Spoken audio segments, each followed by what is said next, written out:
machines, right? So when you go in the industry, uh, and this is why I think it's important to kind of go over this. No schools really go over a lot of this stuff. I didn't learn this stuff in school. I was just busy learning how to make 3D content, and maybe to an extent that should be the focus, because there's a lot with that you need to get better at.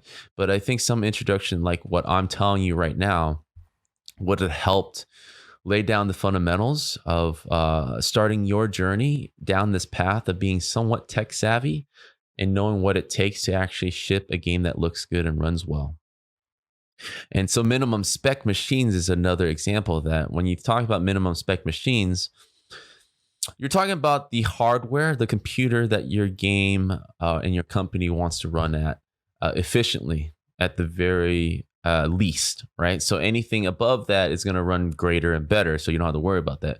But being able to design a game to a box that has the features that you want to at least appease to make your game look and run well is very important, because it gives you a target, right? You can't shoot a moving target. If you have a standstill target, you know exactly what to budget for, basically, right? We're talking about milliseconds before, and that being a currency. Well, you can't, you can't be told and be careful about how much you spend unless they give you a limit, right? If you're giving a limit, and every computer is different, a PS3 is different from a PS4, right? So to begin your job, to begin developing, to begin knowing how many triangles and textures and shader instructions and all this stuff, you need to know exactly what computer that you're designing for. So this is a very important topic, and we'll go more in depth about it. Let's talk about it. All right, cool. Well, low spec performance looks quite a bit different. Our minimum spec machine is a laptop from 2012 with an integrated GPU. It's the Intel HD 4000. That graphics card is not very powerful. So on our minimum spec machines, we tend to be entirely GPU bound. That laptop also doesn't have a very nice CPU, but by and large, how fast we can render stuff is the thing that becomes our bottleneck. So we've spent a ton of engineering effort getting to the point where we can run a solid 30 FPS on that machine. In fact, we do a little bit better than that. In a lot of scenes, we can get up to 45 or 50 frames per second, which is pretty good. Something I do want to call out: when we're targeting hardware that old, it's got engineering challenges in it, but it's not an engineering problem. And there's no amount of code that engineering can write to solve that problem in a silo. It really relies on artists fully committing to those targets and accepting some pretty egregious constraints on what they're allowed to build. So I want to call out that our artists are really heroes. They have to come up with lots of creative solutions to make the game look good and still run performantly on that older hardware.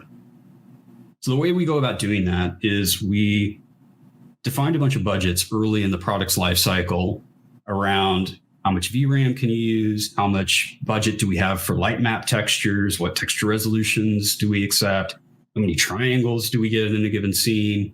And the metric that has kind of been most useful as a proxy for real world performance is just how many draw calls we're issuing. I'm mostly going to talk about the maps and the environment here. But our environment team tries to keep any given scene in the play space under 600 draw calls, which is not very much. And even with all these budgets, they're really good proxies for overall performance, but they're not a substitute for measuring on the actual hardware. It is not uncommon for us to be surprised about how performance scales on the minimum spec machine versus our development hardware. Things that we think are fast have been slow, and things that we expect to be slow often have no noticeable cost. So it's really important to regularly measure on the machines that we're actually targeting. So to that end, every week we now collect performance captures on our main moves, which is what this image is on the screen right now. You can see that on Haven, our most expensive scene that we're measuring right now is A-Site, which is about 30 milliseconds. If you look at Split and Bind, which are two of our other maps, most of the scenes are around 20 milliseconds, which is going to be about 50 frames per second. You'll also notice here that we had an actual increase on the timings from this test to the next one. That was a regression in code. It didn't show up on our high spec development machines. It only showed up on the minimum spec. So that is another good example of like why it's so important to measure on actual hardware.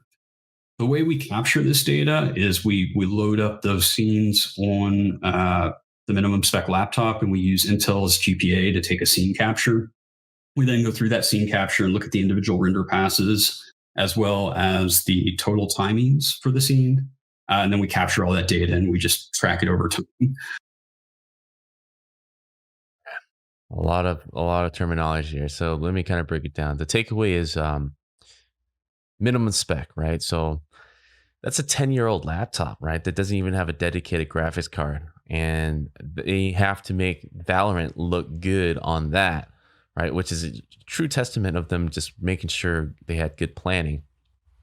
So this is why I think it's kind of touching on last week's topic about, Unreal Engine 5, and a lot of students and even professionals are super excited about abandoning all these cheat codes that we have been using for game development for a long time.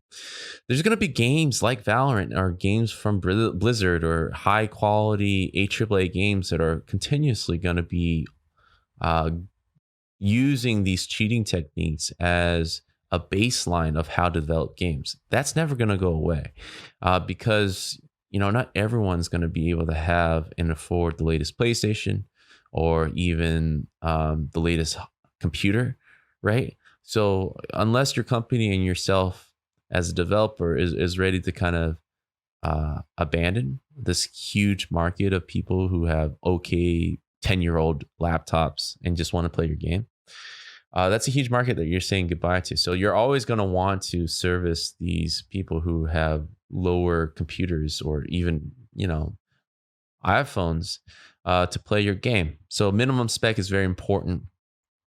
And so they have this target where, like I was mentioning before, that now they have to make things work and look good.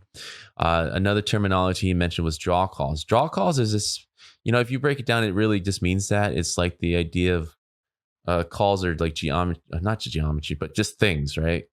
That shows up. So drawing calls. So the good thing about game development is that whatever is within, especially first person, but like any other camera, just imagine a camera having a full strum. What you see on screen is what's being drawn on and intensive for your GPU, right? So, it doesn't matter if one thing is 80,000 triangles or 10,000 triangles or 500 triangles. That will always count as one draw call. And because the CPU actually decide, it matters more on the CPU side on the triangles. That's a whole different way to analyze. But we're talking about draw calls in particular, and draw calls are on the GPU side. So draw calls are so it doesn't matter how many triangles; it just counts it as one. And if that prop has a material, then it counts it as two draw calls. If that prop has three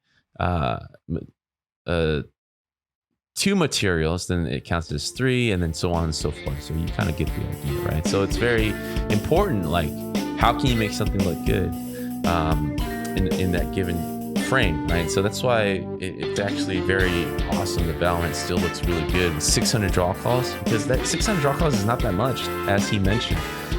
Just think of the little props to the things on the wall to the sky. There's a lot of things that happens on the screen that you constantly have to be aware of to keep under 600 draw calls, and which explains why a lot of the props are only one materials, because they can't afford more than two draw calls per prop. Two draw calls per prop means that's basically 300 props on screen at once, which sounds like a lot, but really it's not, man. Think about it. You got to be really smart on deciding things. And then the last thing he mentioned, what was it? The min-spec, draw calls. I think that was pretty much it, where they were deciding a lot of making key decisions. The next thing they're talking about is the map